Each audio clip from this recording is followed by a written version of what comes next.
ইটালির জাতীয় দলটার অবস্থার দিকে তাকিয়ে মাঝে মধ্যে আমার সত্যি বড্ড করুণা হয়।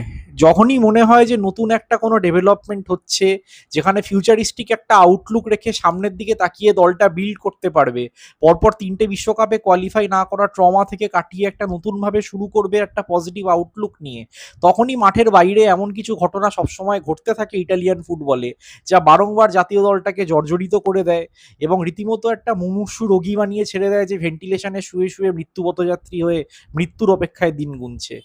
আন্দ্রে পির্লোর মতো একজন কিংবদন্তির হাতে দায়িত্বটা তুলে দেওয়া হবে, এই খবরটা যখন কিছুদিন আগে কনফার্ম হয়ে গেছিল যে শুধুমাত্র অফিসিয়াল অ্যানাউন্সমেন্ট হওয়াটা সময়ের অপেক্ষা, তখন নতুন টেকনিক্যাল ডিরেক্টর আরেকজন কিংবদন্তি পাওলো মালদিনির হাত ধরে এবং কোচিংয়ে পির্লোর হাত ধরে এটা মনে হয়েছিল যে ইটালিয়ান ফুটবল একটা নতুন প্রাণস্পন্দনের ছটা পেতে চলেছে। কিন্তু আলটিমেটলি সেই জিনিসটাও যেরকম পলিটিক্যাল রিজনসের জন্য আটকে গেল, পিল্ডো শেষ পর্যন্ত ইটালির কোচ হচ্ছেন না, তাতে এ কথাটা কিন্তু বলতেই হয় যে ইটালিয়ান ফুটবলের ভবিষ্যৎটা কিন্তু চূড়ান্ত অন্ধকার বলে মনে হচ্ছে।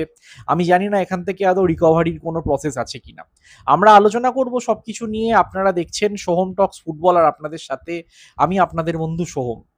তো বিষয়টা হচ্ছে যে এবারে কিছুদিন আগেই আমরা দেখলাম যে পাওলো মালদিনিকে ইটালির টেকনিক্যাল ডিরেক্টর হিসাবে অ্যাপয়েন্ট করা হয় এবং এই কোচ সিলেকশনের ডিসিশনটা সম্পূর্ণভাবে মালদিনির হাতেই ছেড়ে দেওয়া হয় যে তিনি নিজের পছন্দ মতো যে কোনো অপশনকে আর কি হ্যান্ডপিক করতে পারেন।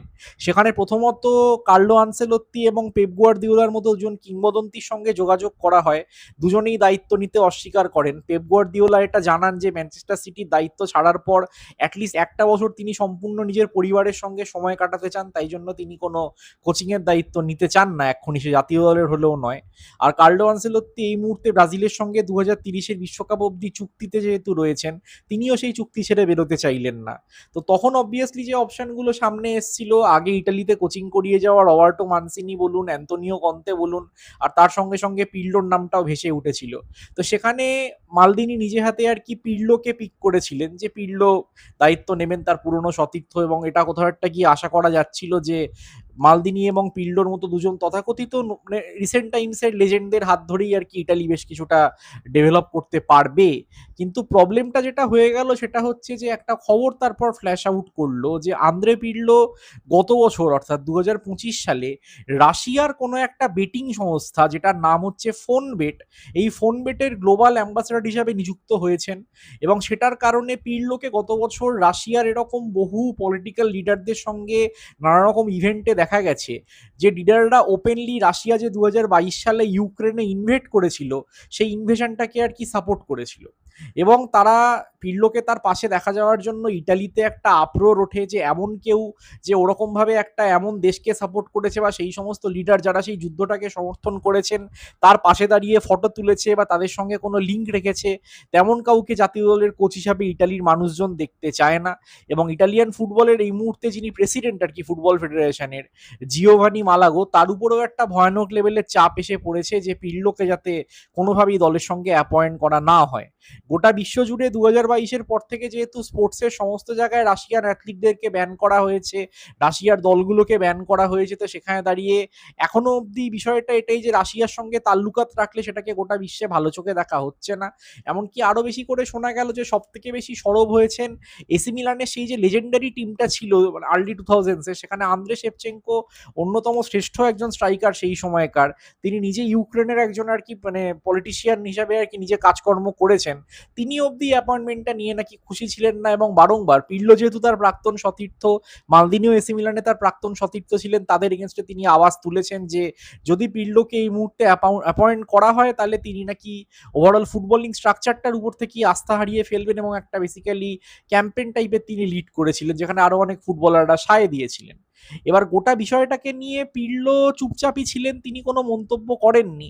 ফাইনালি আজকে দেখতে পেলাম যে তার ধৈর্যের বাঁধটা ভেঙেছে, এবং যখন এক প্রকার এই ডিসিশনটা নেওয়া হয়ে গেল যে না, পির্লোকে দায়িত্বটা দেওয়া যাবে না, কারণ পাবলিক নোশন বা ওভারঅল পরিস্থিতিগুলো সবকিছুই আর কি তার এগেনস্টে চলে গেছে, সেখানে দাঁড়িয়ে তিনি এই কথাগুলো দেখলাম মানে এসে বলেছেন। তার ইনস্টাগ্রাম প্রোফাইলে তিনি একটা পোস্ট করেন যেটার খুব শর্টে ট্রান্সলেশন করলে এটাই দাঁড়ায় যে গোটা প্রসেসটার প্রতি রেসপেক্টে তিনি চুপ করেছিলেন যতক্ষণ না কোনো অফিসিয়াল অ্যানাউন্সমেন্ট হবে ততক্ষণ অবধি তিনি কোনো মন্তব্য করতে চাননি।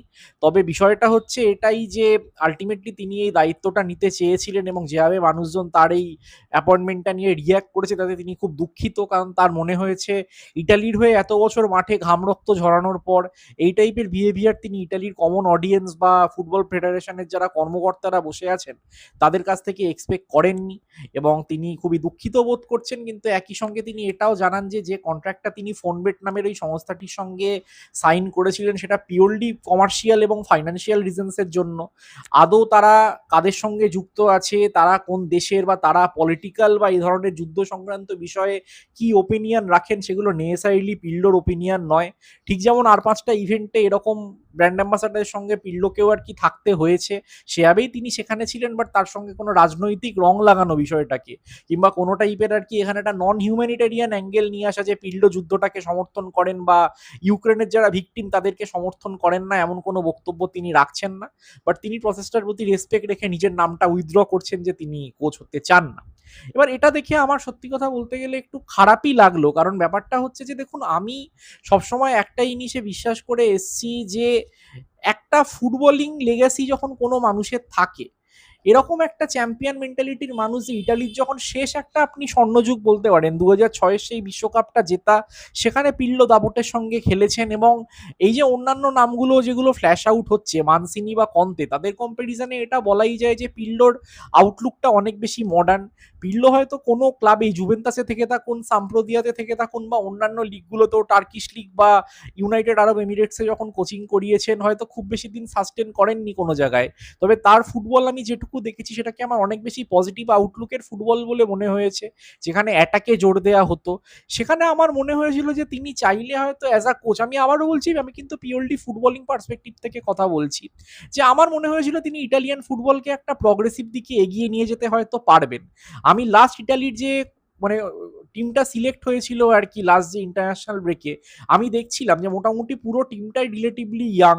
একমাত্র সব থেকে বয়স্ক প্লেয়ার হিসেবে জিয়ান লুইগি ডোনারুমা দলের ক্যাপ্টেন প্রধান গোলরক্ষক তিনি ছিলেন, যার বয়সও মাত্র 27। তো সেখানে দাঁড়িয়ে গোটা টিমটাই অ্যাজ এ বিলো 25 করে সাজানো হচ্ছে, অর্থাৎ এমন প্লেয়ারদের নিয়ে সাজানো হচ্ছে যে এই যে পরপর 3টে বিশ্বকাপে ইটালি কোয়ালিফাই করেনি বা ফুটবলের যে একটা ডিক্লাইন হয়েছে, তো সেই কোয়ালিফিকেশন না করতে পারা যে সমস্ত খেলোয়াড়দের একটা সাইকোলজিক্যাল ট্রমা আছে, সেই ট্রমাগুলোকে সরিয়ে আর কি দলটাকে এমন তারুণ্যের উপর ভর করে বিল্ড আপ করার একটা আউটলুক নেওয়া হয়েছিল যারা নিজেদেরকে একদম কোনো ইমোশনাল ব্যাগেজ ছাড়া আর কি ফ্রি মাইন্ডে মাঠে রিপ্রেজেন্ট করতে পারবে আর চেষ্টা করবে ইটালিকে আবার বিশ্ব ফুটবলের মানচিত্রের মূল স্রোতে ফিরিয়ে আনার।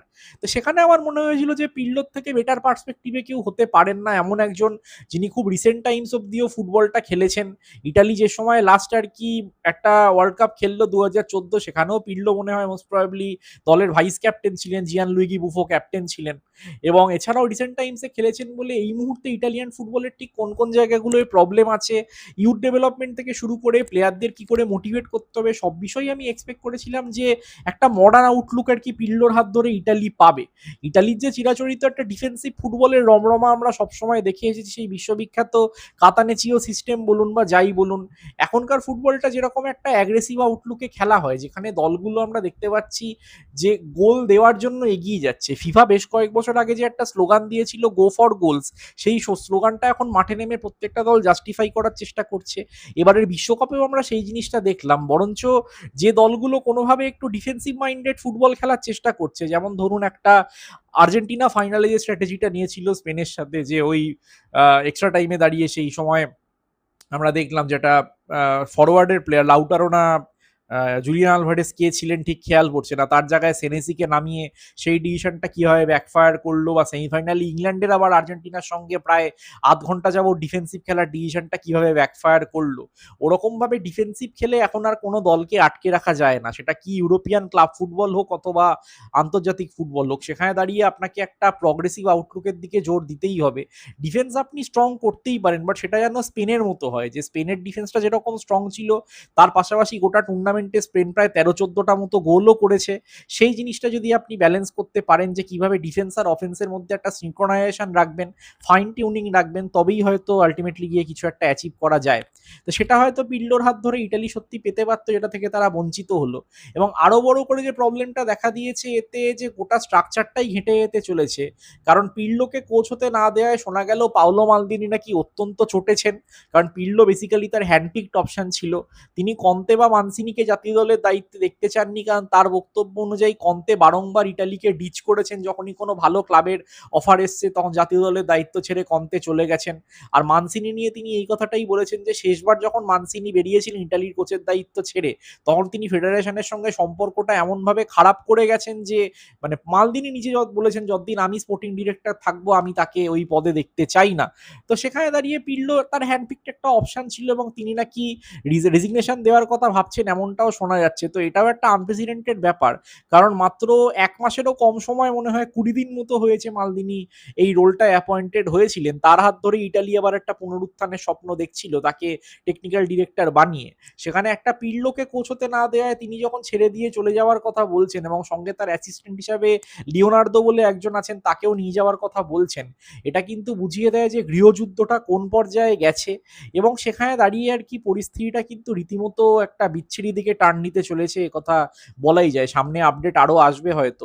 আমার যে কথাটা ভেবে সব থেকে বেশি খারাপ লাগছে সেটা হচ্ছে যে এই যে একটা ব্যাকগ্রাউন্ড চেকিং যেটা করতে লাগে, যে আজকে পির্লো যদি এই বেটিং সংস্থাটার সঙ্গে যুক্ত থেকেই থাকেন, আমি রাশিয়া বা ইউক্রেন এইসব যুক্তিগুলোকে ১ সেকেন্ডের জন্য ছেড়েও দিচ্ছি, কিন্তু বেটিং, জাস্ট এই বেটিং বা এই টাইপের জিনিসগুলো, ইটালিয়ান ফুটবল সেই ২০০৬ আপনারা নিশ্চয়ই মনে আছেন যে বিশ্বকাপ জেতার একটা অত বড় হাই যেমন ছিল, তেমনি ক্যালসিওসপোলি স্ক্যান্ডেল, সেই কুখ্যাত বলা ভালো, বিখ্যাত না বলে, সেই ক্যালসিওসপোলি স্ক্যান্ডেলের সেই মানে দাগটাও আজও ইটালি ঝেড়ে ফেলতে পারেনি, যেখানে ম্যাচ ফিক্সিং এর কারণে একটা জুভেন্টাসের টিমকে সেকেন্ড ডিভিশনে নামিয়ে দেওয়া হয়, তাদের দুটো টাইটেল স্ট্রিপ করে নেওয়া হয় সিরিয়ার। তো সেরকম পরিস্থিতির পরে এমন কোনো মানুষ যিনি কোনো একটা বেটিং সংস্থার সঙ্গে যুক্ত, তাকে at the first place appoint করার কথা ভাবা হলো কেন, এটা নিয়ে একটা বড় প্রশ্ন উঠে যেতে পারে। এবং মালদিনির মতো একজন বিচক্ষণ মানুষই বা কেন এরকম একটা ডিসিশন নিয়ে একগুঁয়ে হয়ে যাচ্ছেন, সেটাও আমাকে কোথাও একটা গিয়ে ভাবায়। কারণ সমগ্র ইতালিকে কি আর কোনো কোচ পাওয়া যাচ্ছে না?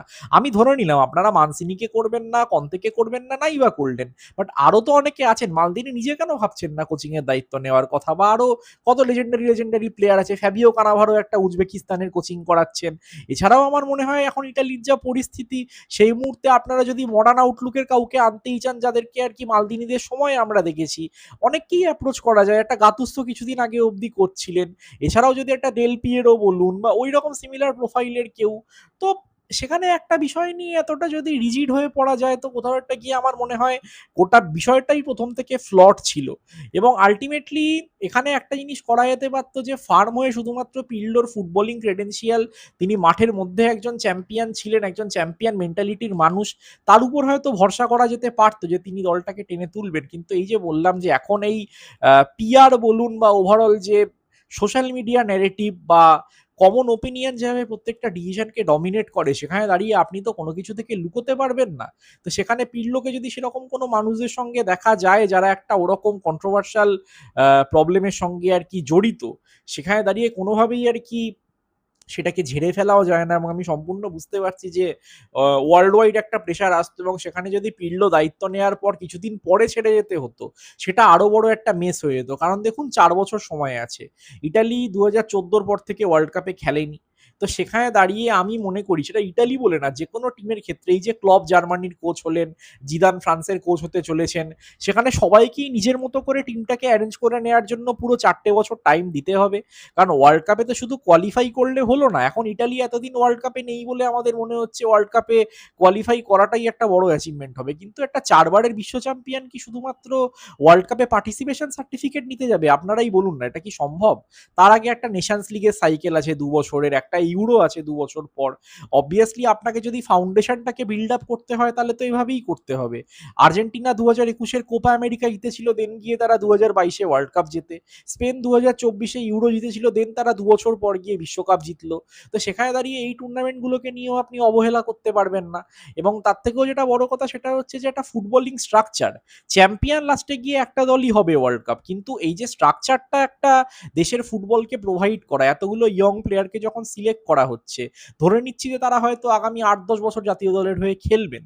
তো সেখানে আরকি তাদেরকে সেই ফান্ডামেন্টালস গুলো তৈরি করে দেওয়া, একটা ফিলোসফি দেওয়া, যাতে তারা শুধুমাত্র পরবর্তী সাইকেল নন, আরো অনেকগুলো সাইকেল ওয়ার্ল্ড কাপের আরকি ইটালিকে সার্ভিস দিতে পারেন এবং শেষ পর্যন্ত যদি আরেকবারের জন্য বিশ্বজয়ের তকমাটা ঘরে ফিরিয়ে আনা যায়, তো তাহলে তো এখানেই একটা প্রপার ডেভেলপমেন্ট করার আছে। তো সেখানে দাঁড়িয়ে আমি মনে করি যে একদিক দিয়ে ঠিক আছে যে ওয়ার্ল্ড কাপের পরে ১ম ইন্টারন্যাশনাল ব্রেক তো সেই সেপ্টেম্বরের লাস্টে গিয়ে আছে মনে হয়। তো তার আগে এখন যখন কোচ অ্যাপয়েন্ট করা হবে, তো এমন কাউকে অ্যাপয়েন্ট করা হোক যার সমস্ত দিক ক্লিন। কারণ ইটালিয়ান ফুটবলের সত্যিই এখন এমন একজন অভিভাবকের প্রয়োজন যিনি কিন্তু প্রপার ওয়েতে গাইড করে দলটাকে কম্প্যাশনের সঙ্গে আরকি প্রবলেম থেকে বার করে আনবেন ট্যাকটিশিয়ানের থেকেও। তো সেখানে আবার ইটালি কন্তের কাছে ফিরে যাবে কি মানসিনির কাছে ফিরে যাবে কি সম্পূর্ণ নতুন কাউকে দেখবে? পাওলো মালদিনি টেকনিক্যাল ডিরেক্টর হিসাবে থাকুন বা না থাকুন, আমার মনে হয় যে এই কোচিং জায়গাটাতে কোনোভাবেই কম্প্রোমাইজ করা যাবে না।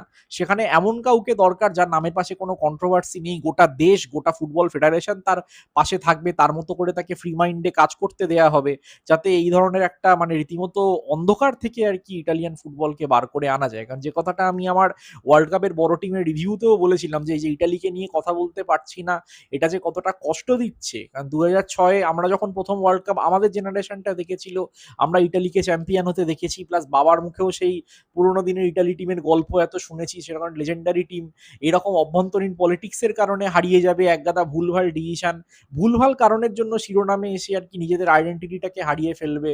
সেটা কোনোভাবেই কাম্য নয়। তো এটাই এক্সপেক্ট করব যে ঠিকঠাক কাউকে অ্যাপয়েন্ট করা হোক আর তিনিই যেন দেশকে এই ক্রাইসিস থেকে বার করে আনতে পারেন। তো ইটালিয়ান ফুটবল নিয়ে আমার এই কথাটাই বলার। আপনারাও কমেন্টে জানান যে টোটাল এই পিল্ডো নিয়ে যে ইস্যুটা ক্রিয়েট হলো, এটা আপনারা কি চোখে দেখছেন? আপনাদের কি মনে হয় যে ডিসিশনটা নেওয়া হয়েছে সেটাই ঠিক, যে এতগুলো প্রবলেমের সঙ্গে এরকম একটা কন্ট্রোভার্সিয়াল কাউকে অ্যাপয়েন্ট না করেই ভালো করলো? নাকি শুধুমাত্র পিল্লোর ফুটবলিং ক্রেডেনশিয়াল এবং তার অ্যাচিভমেন্টের দিকে তাকিয়ে তাকে সত্যিই দায়িত্বটা দেওয়া উচিত ছিল, পাওলো মালদিনির জাজমেন্টের উপর ভরসা করা উচিত ছিল? কমেন্টে অবশ্যই জানাবেন আপনাদের মতামত। আপনারা দেখছিলেন সোহম টক্স ফুটবল, যেখানে ফুটবলটাকে শুধু দেখা হয় না, ফুটবলটাকে বাঁচা হয়। Like, share and subscribe, notification বেলটা অন করে নেবেন এবং আপনাদের সঙ্গে আমার আবার দেখা হবে পরবর্তী ভিডিওতে। Till then take care of yourself people. সবাই ভালো থাকবেন। শুভরাত্রি অ্যান্ড পিস।